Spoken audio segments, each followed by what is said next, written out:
Hi, good morning. Sagutin lang natin mabilisan. Paano nga ba tayo nagko-compute ng calorie requirement every day? So, na-share ko rin to from my previous videos na sasagutin natin tong question na to. Actually, there are two things na kailangan muna nating maintindihan. One is calorie deficit, which yung ginagawa natin, and second is calorie surplus. Ano yung difference ng dalawa? Pag calorie deficit, your aim is to lose weight, magbawas ng timbang. From the word itself, deficit. Pag sinabi naman calorie surplus, you're trying to add calories in order for you to gain weight. Okay? So, sagutin natin, paano ka nagko-compute ng calorie requirement mo? So, una, kailangan natin maintindihan ano nga ba ang calorie requirement ng katawan mo para ma-maintain mo yung body weight. Again, maintain, right? So, there are two ways on how to compute it. The first is the complicated way, second is the simple way. The complicated way, i-refer ko kayo sa calculator.net. Diyan, i-compute nyo yung BMI nyo using your age, weight, height, gender, plus yung activities mo everyday. Ibibigay niya sa'yo kung ano yung calorie requirement ng katawan mo para ma-maintain mo yung weight mo. Right? On the other hand, which is yung ginagawa ko, simpler way. Anyway, kapag kinumpute ko naman to, pretty much very close din naman silang dalawa. So, ang ginagawa ko is, my current weight in pounds, multiply by 14.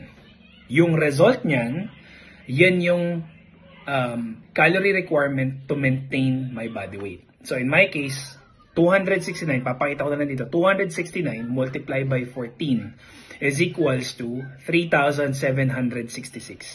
In short, anything more than 3,766 calories a day, tataas ang timbang ko. Anything lower than that, bababa yung timbang ko. So, yun yung baseline, yun yung basis ko.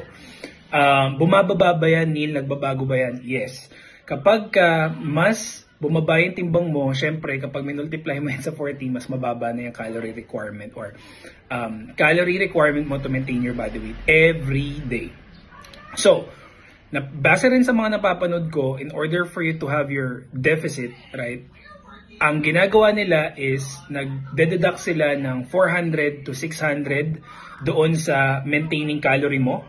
So, in my case, binabawasan ko siya ng 600. So, round off na lang natin. 3,800, deduct ka ng 600, I'm roughly around 3,200 yung calorie deficit requirement ko. Now, para sa mga medyo risk taker dyan, including myself, ang ginagawa ko is, instead of 3,200, minsan bumababa pa ako sa 2,000 to 2,500. Depende yan sa daily activities nyo. Para sa akin kasi, kilala ko yung katawan ko, kaya naman. Pero kapag nakikita nyo nahihirapan yung katawan nyo, just do the minimum 600 deduction dun sa maintaining weight calorie requirement nyo. So, again, yun yung way ko kung paano kino-compute yung calorie. Kapag may additional questions kayo, shoot lang kayo ng message o kaya comment lang kayo. You can also follow and share my videos. Thank you so much for watching.